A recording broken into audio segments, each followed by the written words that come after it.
Hello students, now we start exercise 8.1 Introduction to Trigonometry. In the last class we have discussion about introduction of trigonometry and trigonometric ratios and sine, cosine, tangent. And now we start first exercise 8.1. First question is tells that in a right angle triangle ABC, right angle at B, and given that AB equals to 24 and BC equals to 7 centimeter. AB equals to 24 centimeter and BC is equals to 7 centimeter. Determines, there are two questions in first question. First tells sin A into cos A and second tells sin C into cos C. So first we solve the first sin A into cos A. Sin A, angle A means this angle, and we know that if you take angle A, then what will value will the sin A is equals to perpendicular upon hypotenuse, यानी BC upon AB, sorry BC upon AC, BC by AC. Perpendicular side कैसे notice करते हैं? जिस angle की बात करते हैं उसकी अपोजिट साइड लेते हैं, दैट इज द परपेंडिकुलर.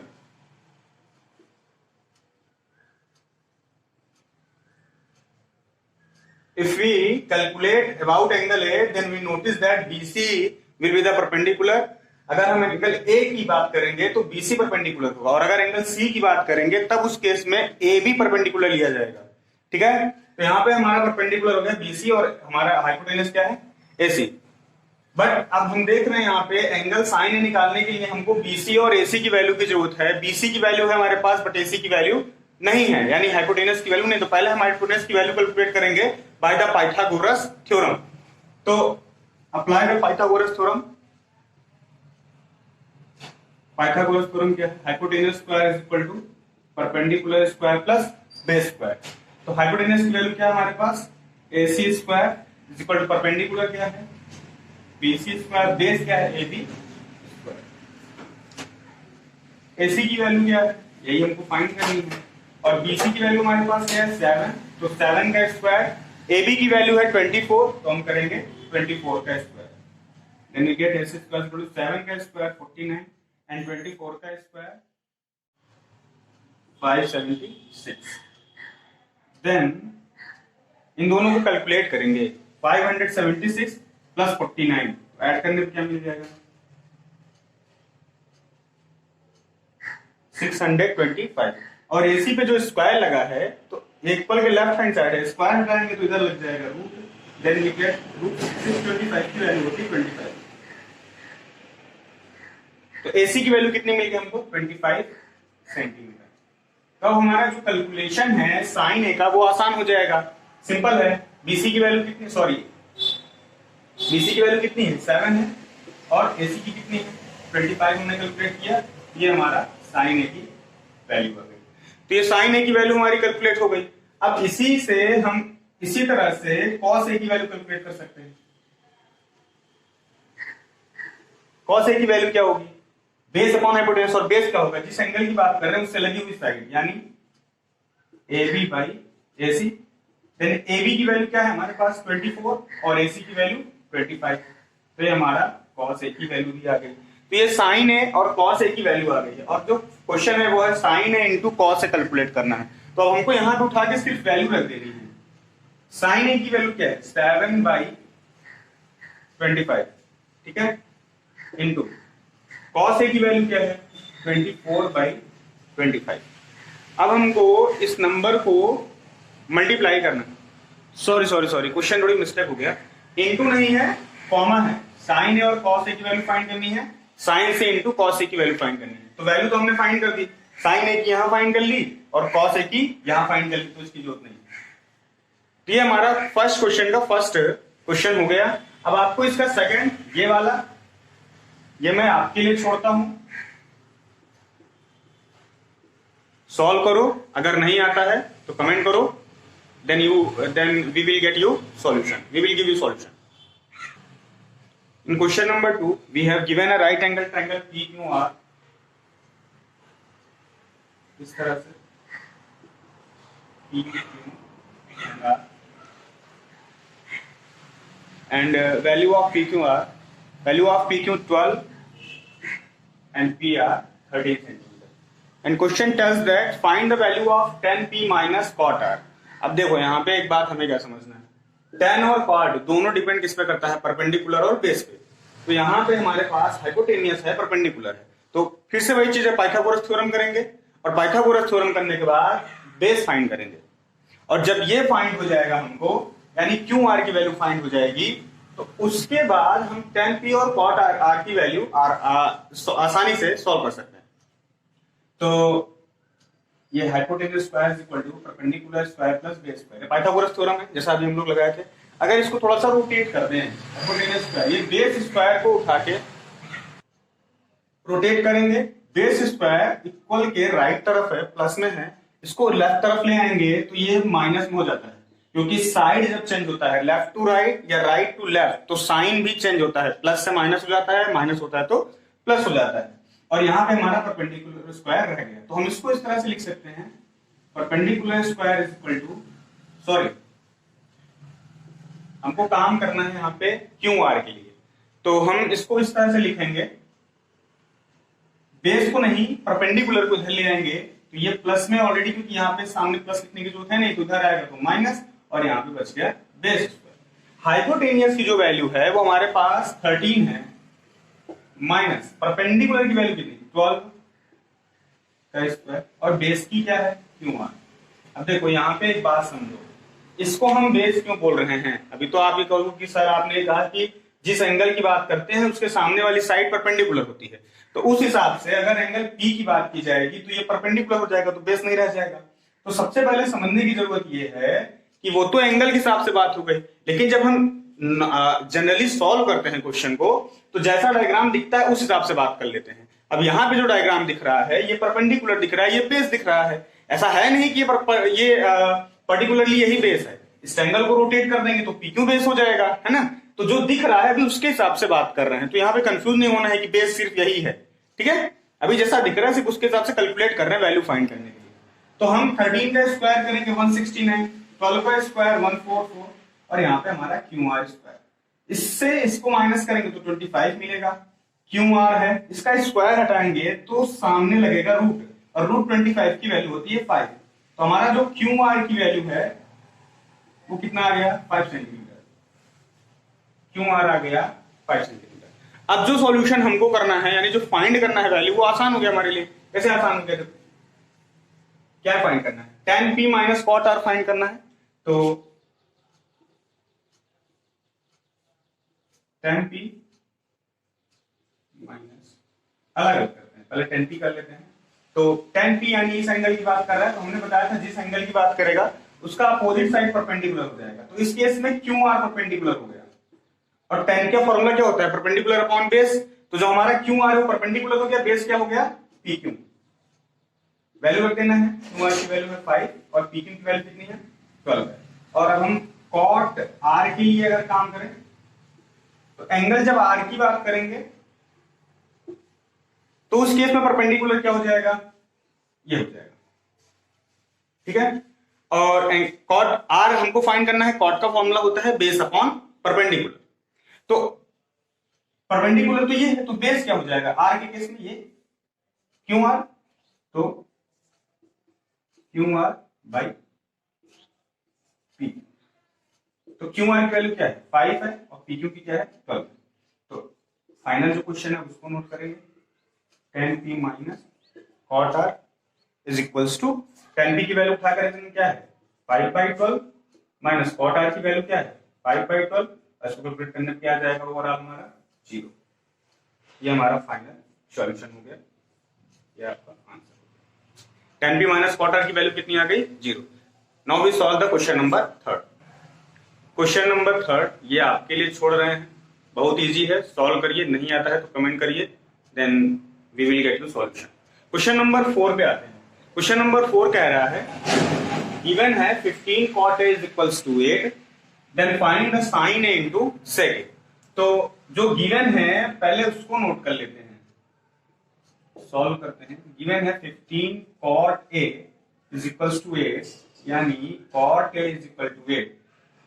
देखो 15 यहाँ पे cot A के साथ मल्टीप्लाई में है, तो हम क्या काम करेंगे कि अगर 15 को इधर ट्रांसफर करेंगे, क्योंकि ये 8 जो है वो नंबर है, तो 15 भी नंबर है, तो नंबर को नंबर के पास ट्रांसफर कर देते हैं। और जब नंबर को नंबर के पास ट्रांसफर करेंगे तो ये यहाँ पे cot के साथ मल्टीप्लाई में है और इधर आएगा तो डिवाइड में आ जाएगा। तो cot A की वैल्यू इस केस में हो जाएगी 8/15। अब हमको sin A और sec A की वैल्यू फाइंड करनी है, तो यानी cot A की जो हमारी वैल्यू है उसके हिसाब से हम sin और sec फाइंड कर सकते हैं। तो हम पहले ये देखेंगे कि cot A की जो वैल्यू है उससे हमको जो राइट एंगल ट्रायंगल होता है उसकी कौन कौन से साइड की वैल्यू हमको मिल रही है। जैसे हम यहाँ पे अगर एक छोटा सा राइट एंगल ट्रायंगल बनाए हैं, ये एंगल ए, एंगल बी और एंगल सी, ये राइट एंगल ट्रायंगल एबीसी हो गया। और यहाँ पे जो cot A है, हम जानते हैं cot की वैल्यू क्या होती है, बेस बाई परपेंडिकुलर, ठीक है। और यहां पे हम देख रहे हैं कि cot A की बात कर रहे हैं, यानी एंगल ए, तो एंगल ए के हिसाब से बेस क्या होगा, बी ए, है ना। तो ये हो गया हमारा बी ए, और परपेंडिकुलर क्या होगा, ये अपोजिट साइड यानी कि बीसी। तो B A by B C जो हो गया वो cot A की वैल्यू हो गई। और cot A की वैल्यू हमको क्या गिवन है, 8/15। तो अगर इन दोनों को कंपेयर करें तो हमको क्या मिलेगा कंक्लूजन, इन दोनों से कंक्लूजन क्या मिलेगा हमको, overall we get AB by BC is equal to 8/15। AB by BC is equal to 8/15। Simple ये कह सकते हैं कि AB की वैल्यू यहां से 8 और BC की वैल्यू हमको 15 मिल रही है। तो पाइथागोरस थ्योरम लगाएंगे और पाइथागोरस थ्योरम लगा के हम AC की वैल्यू को फाइंड करेंगे। काम किया करो, तो एक काम किया करो। Now we apply the Pythagoras theorem in the triangle ABC। Pythagoras theorem का यूज करके अब हम AC फाइंड करेंगे।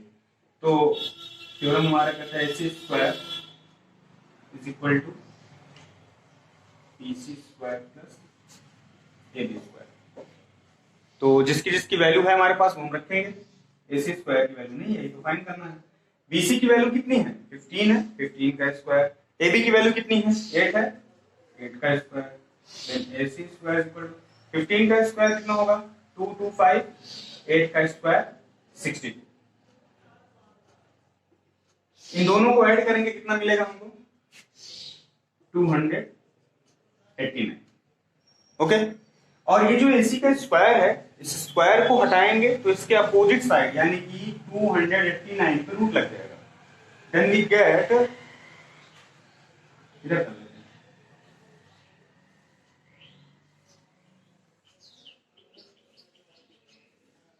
AC is equal to root 289 की वैल्यू होती है 70। ओके, AC की वैल्यू आती है आ गई 70। Then AC is equal to 17 centimetre. Sine A and sec A हमको फाइंड करना है। तो मेरे ख्याल से अब आपके लिए आसान हो जाएगा, क्योंकि साइन ए की वैल्यू क्या होती है हमारे पास, perpendicular upon hypotenuse in this triangle sine A, then opposite angle is the perpendicular, यानी BC परपेंडिकुलर होगा। तो सिंपल हम कर लेंगे BC बाई AC। तो BC की वैल्यू हो गई 15 और AC की क्या हो गई 17। और ऐसे ही आप सेक फाइंड कर लोगे, तो ये मैं आपके ऊपर छोड़ देता हूं। Okay, let's we solve next question. Next question, question number 6। We solve question number 6। Question number 5 very easy है, आप ट्राई करिएगा, नहीं आता है तो आप कमेंट करिएगा। ओके, क्वेश्चन नंबर 6 है, if angle A and B are acute angles such that cos A is equals to cos B, then show that angle A is equals to angle B। एक दो acute angle A और B की बात कर रहा है और कह रहा है उस दोनों एंगल के जो कॉस होंगे, यानी cos A is equals to cos B given है, ठीक है। और कहा है कि angle A and B are acute angle. आप एक्यूट एंगल समझते हैं ना, 90 डिग्री से छोटा, राइट एंगल से छोटा, ठीक है। और कह रहा है कि प्रूफ करिए angle A is equals to angle B. है बहुत आसान, अलग अलग मेथड है, अलग अलग फॉर्मेट है सॉल्व करने के। हमने एक ट्रायंगल लिया और इस पे एक परपेंडिकुलर लाइन सीडी ड्रॉ कर दिया, परपेंडिकुलर ड्रॉ कर दिया तो ये 90 डिग्री बन जाएंगे हम। ठीक है, अब इसको हम जो इसका एंगल है, ये जो इसका एंगल है एंगल ए एंड बी, इसको हमको इक्वल प्रूफ करना है। तो कॉस का जो केस है उसके हिसाब से इसको हम बहुत आसानी से इक्वल प्रूफ कर सकते हैं। जैसे हम देखें तो कॉस का हमारा केस क्या बनेगा, अगर कॉस ए की बात करेंगे कौन से ट्रायंगल में, in triangle A D C, triangle A D C ये वाला ट्रायंगल। और कॉस का जब ए का केस लेंगे तो परपेंडिकुलर क्या हो जाएगा, सीडी और बेस क्या हो जाएगा, एडी हो जाएगा। तो कॉस ए की वैल्यू क्या हो जाएगी, बेस बाई आपका हाइपोटेन्यूज एडी बाई एसी। और अगर यहां पे हम कॉस बी की वैल्यू लें या ये एंगल, तो इस केस में क्या हो जाएगा आपका बेस क्या हो जाएगा, BD, BD by sorry BC. ये आपका हो गया BD by BC cos B के लिए। तो कॉस ए कॉस बी के लिए दोनों के लिए ये वैल्यू हमको मिल गई और जो क्वेश्चन में गिवन है अब उसका यूज करेंगे।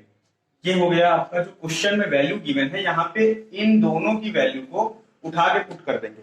कॉस ए की जगह पे जो वैल्यू हमने अभी यहाँ पे नोट की है वो लिखेंगे एडी बाई एसी, और कॉस बी की जगह पे बीडी बाई बीसी।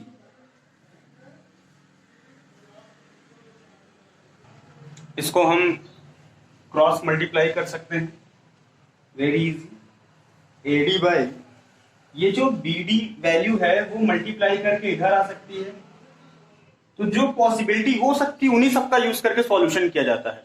ऐसा कंपल्सरी यही करना है, और भी मेथड है, पहले मैंने बताया आपको। ये पॉसिबिलिटी है जो हमको आसान लग रहा है कि आपको समझने में इसमें दिक्कत नहीं होगी, वो सॉल्यूशन यहाँ पे करने की कोशिश कर रहे हैं। AD by BD and then AC को मल्टीप्लाई करके यहां भेजा जा सकता है एसी बाई बीसी।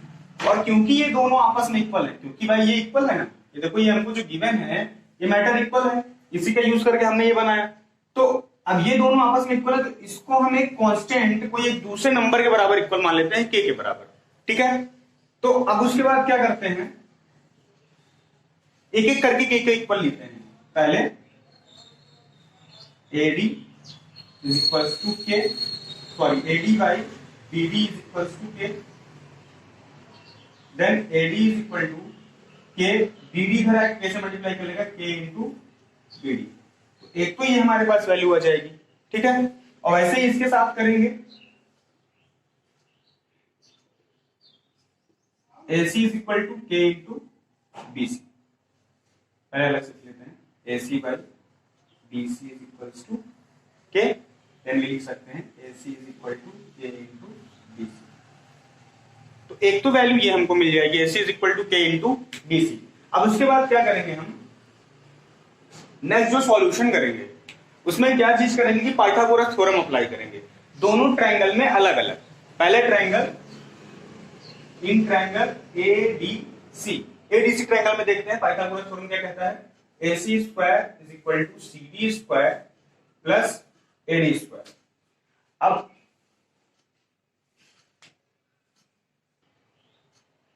देखिए एक इक्वेशन ट्रायंगल ADC का बनाएंगे और एक इक्वेशन इसी के बाद हम बनाएंगे इन ट्रायंगल BDC का। अब दोनों का इक्वेशन बनाएंगे, मैं पहले एक स्टेप दोनों के करता हूं ताकि आपको समझ में आए। अगर इसमें हम करेंगे तो ये हमारा बनेगा पाइथागोरस थ्योरम के हिसाब से BC square is equal to CD square plus BD square.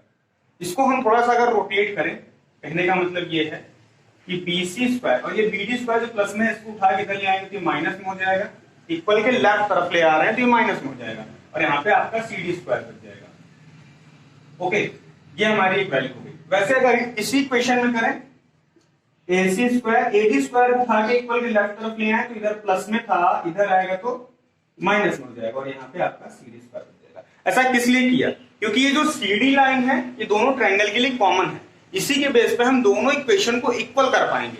इसीलिए हमको ये करने की जरूरत है कि CD के बिहाफ पे दोनों इक्वेशन को डिपेंड करते हैं, तो सॉल्यूशन करना आसान हो जाएगा। अब करना क्या है, किसी एक इक्वेशन में उठा के हमको वैल्यू रख देना है, किसी एक इक्वेशन में उठा के वैल्यू रख देना है, यहीं पे वैल्यू रख देते हैं। AC की जगह क्या लिख सकते हैं, K इंटू BC, ये AC की जगह K इंटू BC, तो AC की जगह लिख दिया K इंटू BC का स्क्वायर, और AD की जगह क्या लिख सकते हैं, K इंटू BD, ये लिख दिया K इंटू, सॉरी बीच में माइनस है, K इंटू BD का square equal to CD square को CD स्क्वायर ही रहने देंगे, ठीक है। Now open the square, then we get K square into BC square minus K square into BD square is equal to CD square। then इन दोनों में से K square common ले लेंगे, तो यहाँ से BC square minus BD square को bracket में कवर कर लेंगे और इधर CD square चल रहा है, ओके।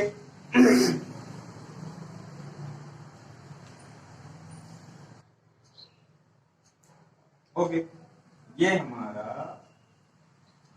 इसको कोई इक्वेशन नंबर दे देते हैं, इक्वेशन नंबर फर्स्ट दे दिया, बेटे हम लोगों ने इक्वेशन नंबर दिया नहीं तो फर्स्ट दे सकते हैं आसानी से, ठीक है। इसको सॉल्व करते हैं। अब करना क्या है, इसको इक्वेशन नंबर सेकंड दे देते हैं, ये फर्स्ट, ये इक्वेशन नंबर सेकंड। अब करेंगे क्या कि फर्स्ट इक्वेशन और सेकंड इक्वेशन, अगर एक काम करते हैं, दो तरीके हमारे पास होते हैं इसको सॉल्व करने के। दो तरीके क्या हैं, एक या तो इक्वेशन फर्स्ट से सेकंड को डिवाइड कर दें, ठीक है, या वैल्यू पुट कर दें।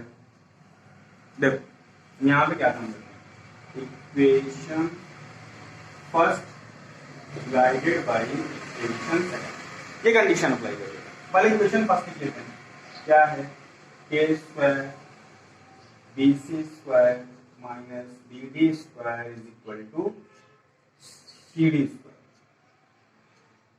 ओके, ये पॉइंट गलती से लग गया था। एंड इक्वेशन फर्स्ट हो गया, अब इक्वेशन सेकंड क्या है, देखो इक्वेशन डिवाइड करने की एक कंडीशन होती है, लेफ्ट हैंड साइड की वैल्यू को लेफ्ट हैंड साइड से डिवाइड करते हैं और राइट हैंड साइड की वैल्यू को राइट हैंड साइड से डिवाइड करते हैं।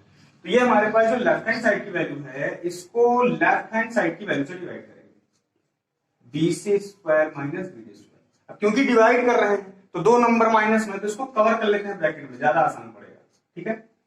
Then equal to CD square divided by right hand side value CD square, same value divided by 1 times, यहां भी same value divided by 1 times, क्या बचा हमारे पास, K square is equal to 1 by 1, 1 by 1 लिखते हैं, 1 लिखते, और K का स्क्वायर हटाएंगे तो इधर रूट पे क्या होगा, 1 लग जाएगा, और रूट 1 की वैल्यू को हम नॉर्मली जनरली 1 ही नोटिस करते हैं, तो K की वैल्यू हमारी क्या आ गई, 1 आ गई। अब K की वैल्यू 1 आ गई है, तो पहले आप लोग एक काम करो, वीडियो पॉज करके इस सॉल्यूशन को नोट कर लो, तो आगे आपको सॉल्व करने में आसानी होगी। अब K की ये जो वैल्यू, जो यहां पे हमने इक्वेशन लिखा था, ये जो इक्वेशन है, इससे जो दो अलग अलग इक्वेशन जनरेट हुई है, AD by BD is equal to K, AC by BC is equal to K, किसी एक को लिख लेते हैं। मान लिया कि इसको लिख लेते हैं, यहां पे क्या है, AC by BC is equal to K, put the value of K, K की वैल्यू को इसमें रख देते हैं, तो AC by BC is equal to हो जाएगा 1, okay. Then we get AC is equal to BC बन जाए, BC किसी का भी नंबर का मल्टीप्लाई 1 से करोगे तो 1 ही मिलेगा, AC is equal to BC हो गया। अब AC इक्वल टू BC हो गया है, तो हम देखेंगे, मैं यहां पे आपको सॉल्यूशन करके दिखाता हूं। AC इक्वल टू BC हो गया है, ठीक है।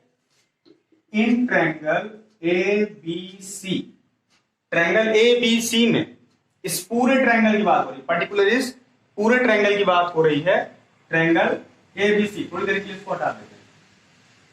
ट्रायंगल ABC में क्या हो गया है, because AB equal to AC, अभी हम लोगों ने इसको कैलकुलेट किया, AB equal to AC find किया, और जब AB इक्वल टू AC हमारा हो गया है, ये ए बी इक्वल टू ए सी हमारा हो गया है, तो हम देयरफॉर ये भी कर सकते हैं angle A is equals to angle B. और अगर इसके रीजन को अगेन लिखना चाहते हो तो आप यहां लिख सकते हो अपोजिट एंगल ऑफ इक्वल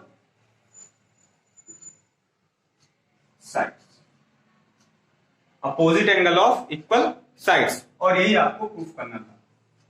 तो आप यहां प्रूफ ये काफी घना हो गया है, आराम से समझ के नोट करना आप लोग।